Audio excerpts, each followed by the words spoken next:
Cada vez que vemos un video en YouTube, o nos unimos a una videollamada, o incluso ahora mismo, al escuchar esto, damos por sentada una especie de magia tecnológica, ¿no? Totalmente. Le das al play y simplemente funciona. Exacto. Pero detrás de esa acción, de ese simple clic, se está librando una batalla silenciosa y de un calibre altísimo, que, la verdad, define el futuro de Internet. Hoy vamos a meternos de lleno a analizar esa tensión. Es una tensión entre dos protagonistas muy distintos. Por un lado, un gigante como Google. Indiscutible. Y por el otro, un proyecto de código abierto que es crucial pero casi invisible para la mayoría. FFmpeg. Y lo más fascinante de todo esto es que no estamos hablando de una guerra de productos, o sea, no es un teléfono contra otro, un navegador contra otro. No, para nada. Es una lucha mucho más profunda. Yo diría que casi filosófica. Es un conflicto de poder sobre los estándares, sobre las patentes y al final sobre quién controla la infraestructura básica sobre la que se mueve todo el contenido multimedia en línea. Es una batalla por definir las reglas del juego. Exacto. No por ganar mercado. Así es. Por eso, en el análisis de hoy, vamos a intentar desentrañar esta relación tan compleja. Queremos entender quién controla realmente cómo vemos, creamos y compartimos videos. Es un pulso constante entre la filosofía del código abierto y las estrategias de los gigantes corporativos. Ok, para entender bien el conflicto, primero tenemos que conocer a los contendientes.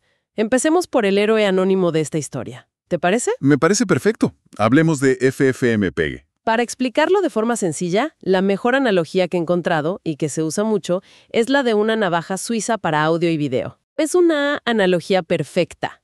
O sea, si necesitas convertir un archivo de un formato a otro, cortarlo, unirlo, aplicarle filtros, transmitir en vivo, lo que se te ocurra, es casi seguro que FFmpeg puede hacerlo. Y lo más increíble es que es un proyecto de código abierto, que nació allá por el año 2000. Lo impulsa una comunidad global de voluntarios, no es una empresa, no tiene un CEO, nada. Es puro código. Es puro código mantenido por gente que cree en la interoperabilidad. Su misión es ser básicamente el traductor universal del multimedia. Y cuando decimos que está en todas partes, ¿de verdad es? Es que es difícil exagerar la escala. Totalmente. En los materiales que revisamos se mencionan ejemplos como, reproductores icónicos como VLC, software de streaming que usan millones como OBS Studio. Herramientas como Handbrake. Pero lo que a mí me pareció increíble es que su código está en YouTube, en partes de Windows, en MacOS. Es el motor invisible de casi todo lo que reproduce video. Ajá. Hay un dato que el propio proyecto reportó en 2023 que ayuda a dimensionar esto. A ver. Estimaron que su código se ejecutaba más de 10,000 millones de veces al día. En todo el mundo. Espera, para un segundo. ¿10,000 millones? 10,000 millones. Es una cifra que ni siquiera la puedo visualizar. Es más que la población mundial. Eso quiere decir que ahora mismo hay millones de instancias de este código funcionando, traduciendo. Es la sangre que corre por las venas del Internet multimedia. Exactamente. Es el pegamento que lo une todo. Claro. Permite que un video grabado con un iPhone en un formato X se vea sin problemas en un televisor Android o en una laptop con Windows, sin que la persona tenga la más mínima idea de la traducción que ocurre por debajo. Sin FFmpeg, la web sería un caos. Un caos de formatos incompatibles. Sería como un mundo donde cada país habla un idioma y no hay traductores. Bien, entonces tenemos a este gigante, descentralizado y anónimo, que es FFmpeg.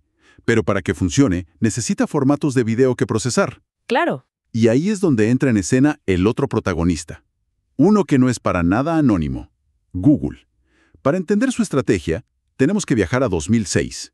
El año en que compraron YouTube. Una compra que, viéndolo ahora, cambió el curso de Internet, ¿no? Sin duda. En ese momento, el rey indiscutible del video era un códec llamado H264. Era muy eficiente para la época, pero tenía un problema gigantesco para un servicio como YouTube. Las patentes. Exacto.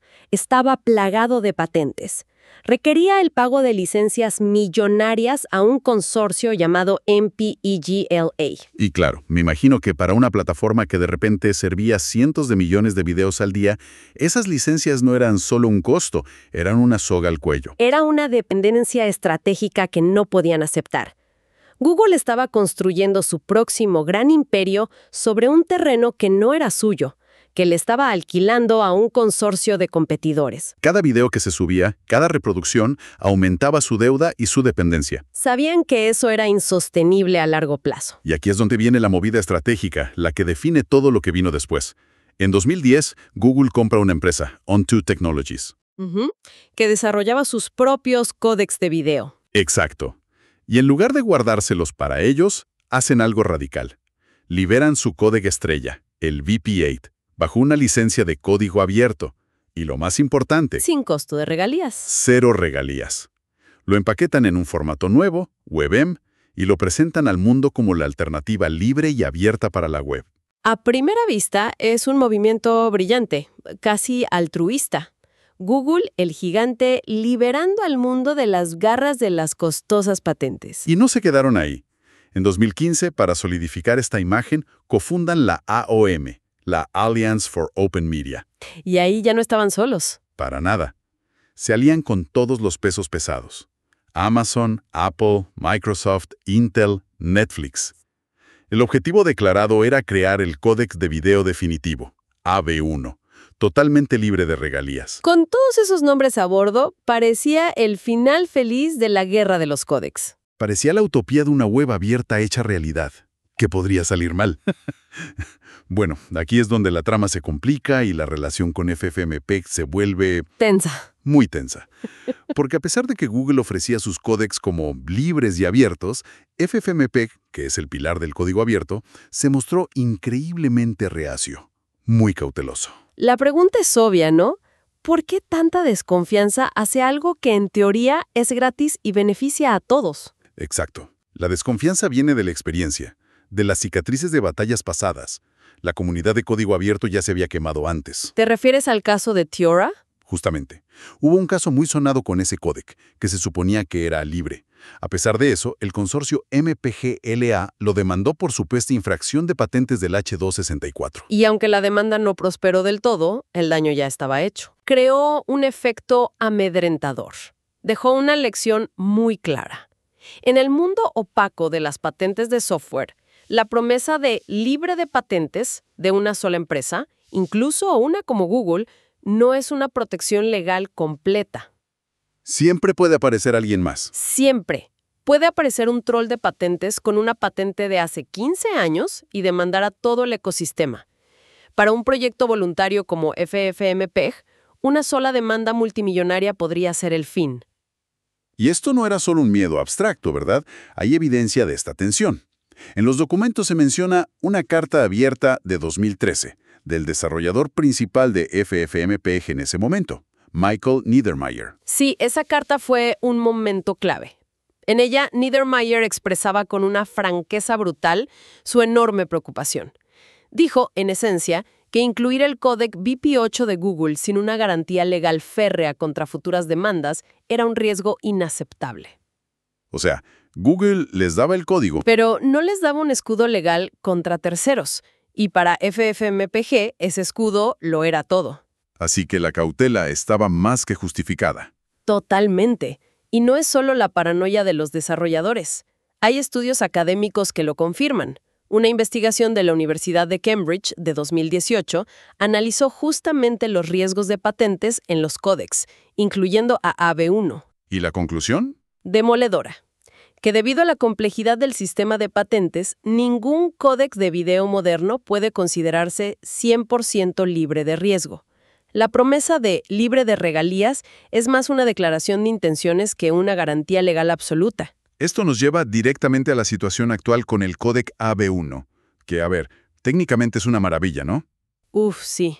Comprime el video muchísimo mejor que sus predecesores, lo que se traduce en mayor calidad con menos datos. Por eso, plataformas como YouTube, Netflix y Meta ya lo están usando masivamente. Ajá. Pero AB1 tiene un talón de Aquiles enorme. Codificar video con él, es decir, crearlo desde cero, requiere una capacidad de cómputo. Gigantesca. Es muy, muy costoso en términos de procesamiento. Y aquí es donde la historia se pone realmente interesante y para algunos un poco siniestra. Porque ese costo computacional no es un problema para todos por igual. Crea una nueva dinámica de poder que ya no se basa en licencias. ¿A qué te refieres exactamente? Me refiero a que Google y sus socios en la AOM tienen recursos casi ilimitados. Pueden diseñar sus propios chips personalizados para acelerar la codificación de AB1. Claro, como sus Tensor Processing Units. Exacto. Pueden invertir millones de dólares y miles de horas de ingeniería en optimizar el software hasta el último bit para que sea eficiente en sus centros de datos. Mientras que FFmpeg, que es un proyecto comunitario, depende de voluntarios y donaciones. No pueden ni soñar con ese nivel de inversión. Se quedan atrás, no por falta de talento, sino por una asimetría de recursos abismal. Y aquí vemos otra jugada muy interesante de Google. En 2022 hicieron una donación de código a FFmpeg. Sí, fueron una serie de mejoras de optimización muy importantes para la codificación de AOV1 que sus propios ingenieros habían desarrollado. Lo que nos lleva a un dilema de interpretación. Por un lado, se puede ver como un acto de buena voluntad, ¿no? Google ayudando a la comunidad a mantenerse al día. Claro. Pero por otro lado, También se puede ver como una jugada estratégica increíblemente astuta. Es que Google necesita que FFmpeg implemente AB1 de forma eficiente. ¿Por qué? Porque FFmpeg es el vehículo para la adopción masiva. Si FFmpeg lo soporta bien, todo el ecosistema de aplicaciones lo adoptará. así Google se asegura de que su estándar se convierta en el estándar de facto. Y aunque el códex sea abierto en papel, El control técnico, la dirección de su desarrollo y sobre todo la capacidad de implementarlo a escala sigue firmemente en sus manos. hay una frase de un ingeniero de Mozilla de 2021 que se cita en los materiales y que resume esto a la perfección. ¿Cuál es? Dijo, estamos reemplazando un oligopolio de patentes por un monopolio de implementación. Es una cita brillante, porque captura la esencia de este cambio. El poder ya no reside en quien es dueño de la licencia, sino en quien tiene la capacidad técnica y financiera para implementar el estándar de manera eficiente a escala global. Entonces, si hacemos un balance de la situación actual, ¿cómo queda el panorama? Lo que tenemos no es una guerra abierta. No, para nada. Es más bien una simbiosis tensa y complicada. Una codependencia muy desequilibrada. Totalmente. Google no quiere destruir a FFmpeg. Al contrario, Lo necesita. Es su canal de distribución para que códecs como AB1 se conviertan en el estándar en miles de aplicaciones. Sin FFmpeg, la adopción sería muchísimo más lenta. y a su vez, FFmpeg necesita a Google. Para seguir siendo esa navaja suiza universal, necesita manejar los códecs más modernos y eficientes. Y para eso, hoy por hoy depende de las optimizaciones, los recursos y la dirección técnica que marcan los gigantes de la OEM. Es una dependencia mutua, pero el desequilibrio de poder es evidente. La pregunta del millón es, ¿quién gana con todo esto? Por un lado, quienes usamos Internet, tenemos videos de mejor calidad que consumen menos datos. Eso es una victoria. Es una victoria clara e inmediata para el usuario, sí.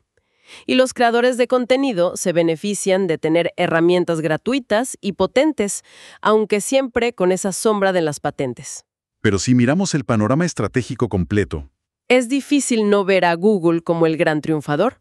Consigue posicionarse públicamente como el campeón de la web abierta, una imagen pública muy valiosa. y al mismo tiempo, Y al mismo tiempo, de forma mucho más silenciosa, consigue lo que se propuso desde el principio, romper la dependencia del consorcio MPGLA y centralizar el control técnico del ecosistema de video, dictando el estándar que todos los demás deben seguir. gana control mientras proyecta una imagen de apertura. Es una estrategia de manual. En conclusión, esta relación entre Google y FFmpeg es un fascinante juego de equilibrio. Es un choque entre el idealismo del código abierto, que busca la libertad, la colaboración, Y la descentralización. exacto, y la real política de la industria tecnológica, que inevitablemente se mueve por el control estratégico y la ventaja competitiva. Y si ampliamos la reflexión, el objetivo final no debería ser simplemente que Google gane o que FFmpeg sobreviva. El verdadero objetivo debería ser un Internet donde los estándares no solo sean abiertos, en un papel, en una licencia, sino verdaderamente libres. libres, transparentes y sobre todo accesibles para todos. Un ecosistema donde la innovación no dependa de la benevolencia o de la estrategia de un único actor corporativo. La pregunta es si ese ideal es todavía alcanzable. Totalmente de acuerdo. Y para cerrar, queremos dejar una pregunta en el aire, una reflexión basada en lo que viene. Los documentos que analizamos dejan claro que la Alliance for Open Media ya está trabajando en AB2, el sucesor de AB1. Que promete ser aún más eficiente, pero también mucho más complejo. Exacto.